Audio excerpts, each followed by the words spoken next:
Halo semuanya, sebelumnya Assalamualaikum warahmatullahi wabarakatuh. Perkenalkan nama saya Putri Regina Almakarisa. Di sini saya berasal dari D3B tingkat 1. Saya akan mempresentasikan tugas saya yang berjudul Teraben for a Therapy. Nah, substansi bahasanya meliputi definisi teraben, indikasi penggunaan teraben, kontraindikasi penggunaan teraben, fungsi teraben, dan persiapan pasien, serta yang terakhir adalah cara aplikasi teraben. Oke, masuk ke substansi bahasan pertama, yakni meliputi definisi teraben. Teraben terapi adalah merupakan salah satu bentuk terapi latihan berupa penggunaan karet atau strip elastis yang berfungsi untuk pemulihan cedera dan membantu memperkuat fungsi kerja otot, sebagaimana yang disebutkan oleh Billy Page and Todd S. Ellen Baker pada tahun 2003. Metode ini sering digunakan para fisioterapis untuk memulihkan fungsi kerja otot, ligamen, dan tendon yang mengalami penurunan kinerja pada saat terjadinya cedera otot. Memasuki substansi yang kedua, yakni indikasi penggunaan teraben, meliputi. Yang pertama adalah diskusikan terlebih dahulu kepada terapis mengenai jenis teraben yang akan digunakan kepada pasien. Dan yang kedua adalah jika ingin membeli, pastikan untuk membeli sesuai dengan resisten yang diperlukan. Untuk informasi, teraben sendiri dibagi menjadi beberapa yang meliputi fungsi-fungsinya masing-masing. Dan yang ketiga adalah cari tempat yang kukuh untuk mengikat teraben sebelum melakukan gerakan tertentu menggunakan teraben. Anda perlu mengaitkan atau mengikatkan tali teraben pada benda yang kokoh dan kuat dan tidak akan bergeser jika terjadi gerakan. Dan yang terakhir adalah gunakan teraben dengan sangat hati-hati. Lakukan setiap gerakan perlahan dan Anda bisa berlatih dengan postur yang benar. Oke, kita masuk ke substansi bahasan ketiga, yakni kontraindikasi penggunaan teraben. Yang pertama adalah cedera akut.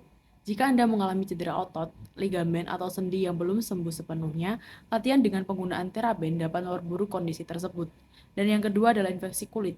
Jika Anda memiliki infeksi kulit di area yang akan digunakan untuk melatih dengan teraben, sebaiknya hindari latihan tersebut untuk mencegah penyebaran infeksi tersebut. Dan yang ketiga adalah sakit sendi yang parah. Orang dengan masalah sendi yang parah atau osteoartritis yang membatasi pergerakan sendi sebaiknya berkonsultasi dengan dokter sebelum menggunakan terapi teraben karena latihan ini melibatkan pergerakan sendi. Dan yang keempat adalah riwayat alergi atau iritasi terhadap bahan teraben, dan beberapa orang mungkin memiliki reaksi alergi atau iritasi terhadap bahan teraben. Dan pastikan Anda tidak memiliki alergi terhadap bahan tersebut sebelum menggunakan teraben. Dan yang kelima adalah gangguan sirkulasi. Jika Anda memiliki gangguan pada sirkulasi yang serius seperti trombosis vena dalam, konsultasikan dengan dokter sebelum menggunakan teraben. Atau Anda juga bisa mengkonsultasikan kepada fisioterapi sebelum menggunakan teraben. Untuk diingat, penting untuk berkonsultasi dengan profesional medis atau fisioterapis sebelum memulai program latihan baru, terutama jika Anda memiliki masalah kesehatan dan yang mungkin mempengaruhi kemampuan Anda untuk menggunakan teraben dengan aman dan nyaman. Setelah mengetahui indikasi dan kontraindikasi penggunaan teraben, kita akan masuk ke dalam tips penggunaan teraben. Yang pertama adalah teraben perlu diganti setiap 2 bulan jika digunakan secara rutin. Yang kedua adalah sebagai panduan, Anda perlu usahakan berlatih sampai otot terasa lelah dan gerakannya terasa sangat berat. Jika sudah seperti itu, terapi penggunaan teraben harap dihentikan. Dan yang ketiga adalah berkonsultasilah dengan fisioterapis sebelum menjalankan program latihan baru.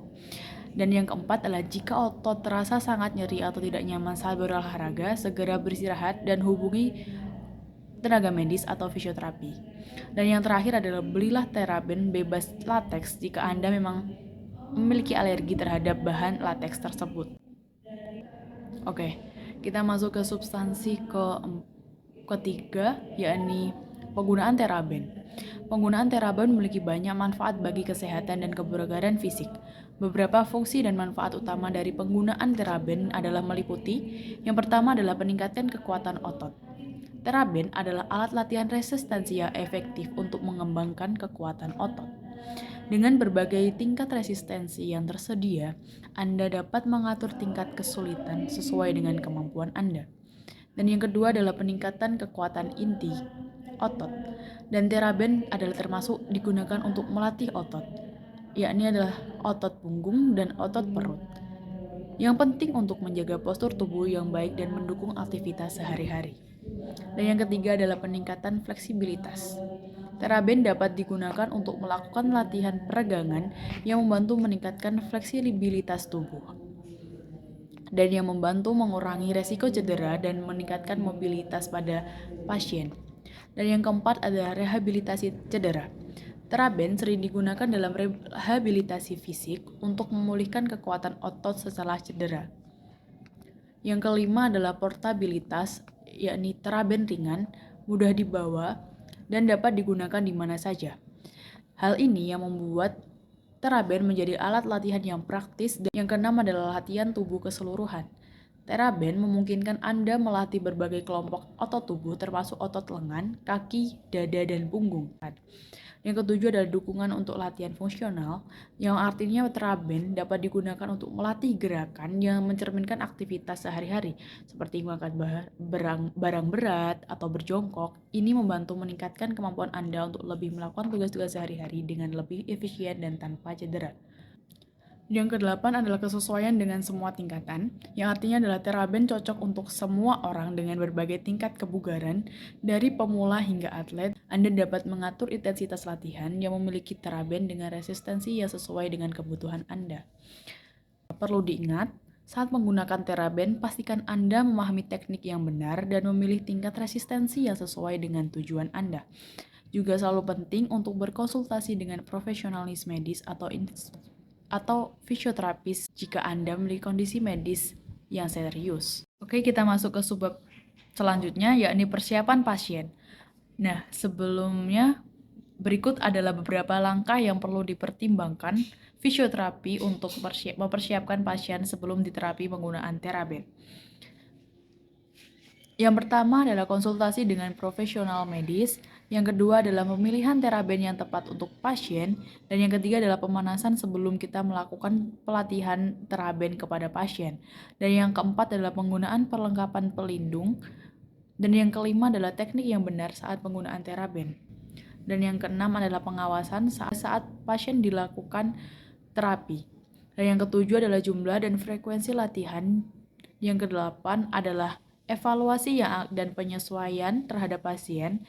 Dan yang kesembilan adalah pencatatan kemajuan, yakni meliputi apa saja yang bisa digunakan fungsinya kepada pasien setelah dilakukan fungsi terapi penggunaan teraben.